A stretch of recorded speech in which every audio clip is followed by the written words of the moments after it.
Hello, Ojai. My name is Andy Gilman, and I'm running for mayor this year. And I've spent a lot of time trying to communicate about policy and the ways that I've tried to learn about the way that Ojai works. And I thought I would take a couple of minutes and let you know who I am and what my Ojai history is. Let me start with a couple of photographs. Some of you on my dad's side, the Gilmans, you may have had my grandfather Page as a scoutmaster. And there's my dad, Andy Gilman, and then also his sister Maggie, and then his brother David, and my sister Felicia. And if you knew my mother's side, which is Maline's, we grew up on Fulton Street. Our house was 314, and my grandmother and grandfather, seen picture here, lived at 506. And you can see my mother there circled before I was born.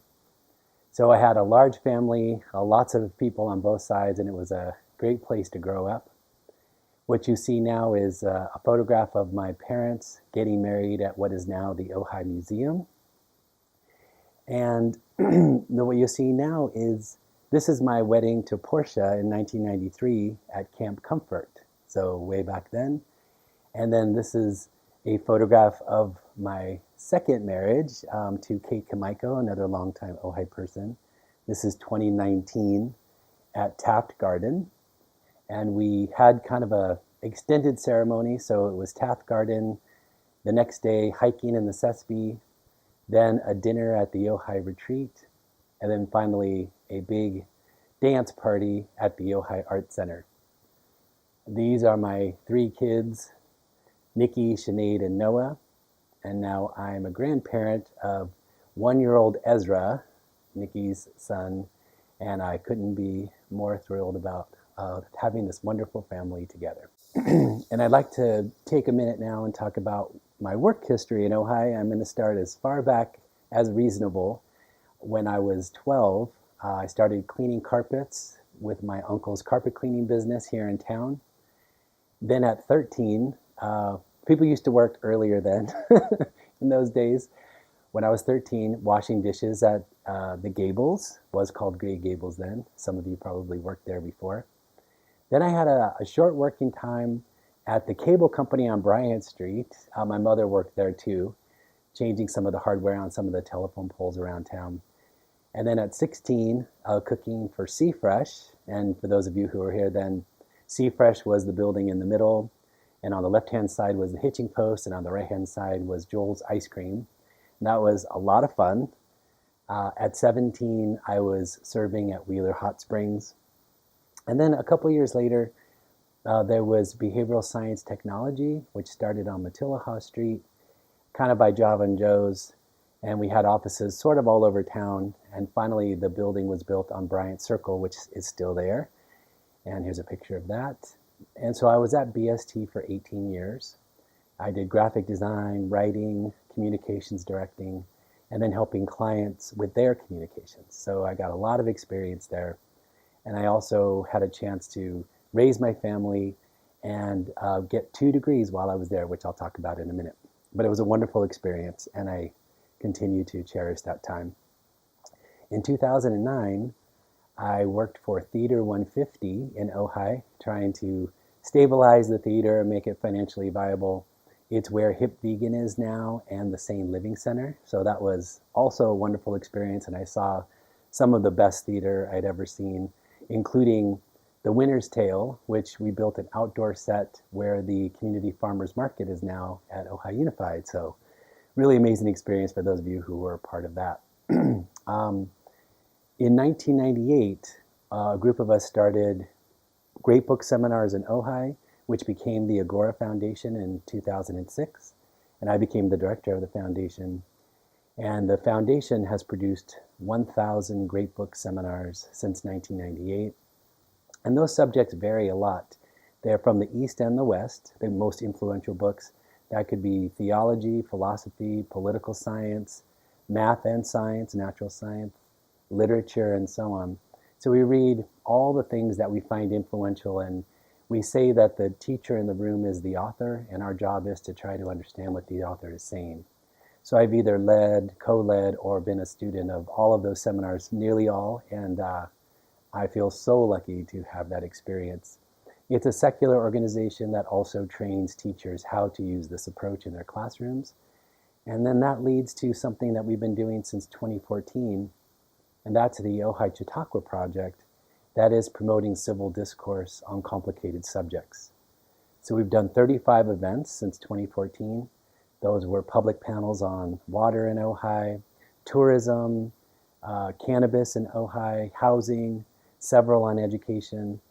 And we've also done many interviews with city leaders, city council people, nonprofit leaders, and so on. And that experience has also been a blessing to understand how the city works, what are the details, what are the tensions, competing interests, and we produced a data package, which some of you know, where we try to get as much data as we can to have an informed conversation looking at all of the sides. And I've tried to take that experience and really bring it into all of the thinking that I do now, and I will bring that to the city. At the same time as Agora, in 2010, I started working for Oak Grove School in admissions and outreach, and also teaching in the high school, history of psychology, introduction to philosophy, and also graphic design. I took a break from Oak Grove for a few years, and I'm teaching there right now 11th grade U.S. history and 12th grade comparative religion. And that is an amazing blessing to be back at Oak Grove, and being in the classroom is just a wonderful experience. My education has been varied but fun.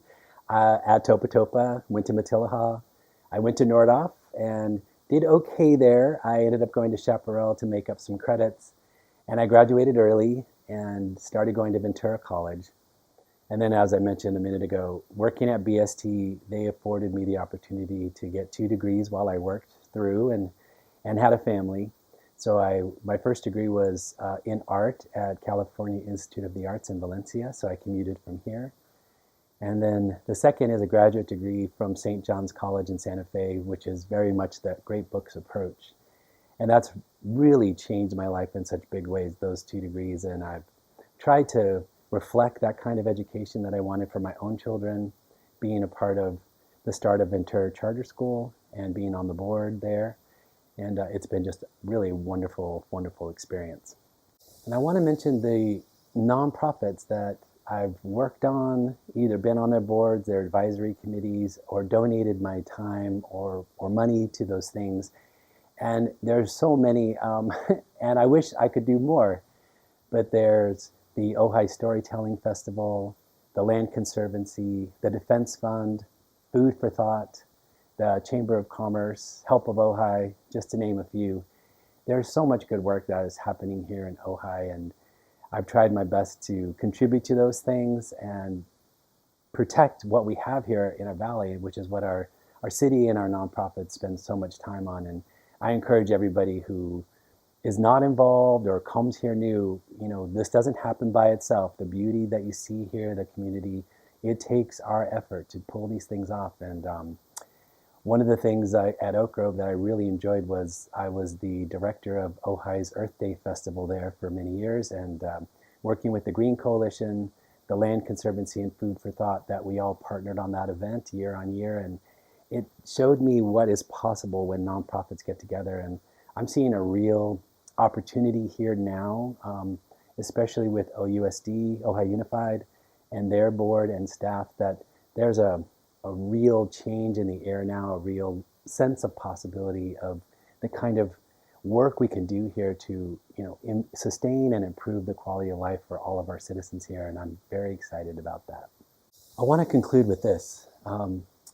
My interest in Ojai, my love for this valley, and my desire to preserve it for our future, this isn't new for me. This is a lifelong passion that I have and I will continue to have. This is not a stepping stone to something bigger. This is it. This is all I care about and all I want to preserve and protect and make it so that we are a vibrant community for generations to come. I'm trying to get my kids to move back here. I want them to be able to buy a house here someday. Those are challenges that we all face, that we would like to see some possibilities to get our next generation here, thriving in the ways that some of us were able to in the past. That passion will not leave. And I'm going to continue to work on it, and you will get my all. So my commitment to you is I will be honest, I will be transparent, I will explain my thought process. I'll come to meetings without something printed out. I won't receive texts from people telling me what to think.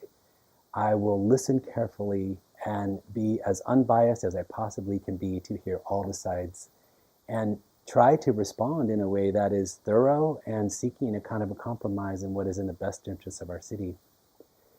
If you are looking for a real systemic change, something where our council can work as a team together, I've outlined many things on my website. Happy to talk with anybody anytime about those in detail. And I hope that this plan, as specific as it can be, can get us where we're functioning again and working on some of these large issues that we're facing: homelessness, affordable housing, protecting our environment, sustaining our future. The list goes on. Those are big issues. They're complicated. They're going to take a team and a community with that team. So thank you for your time, and vote in November. Thanks.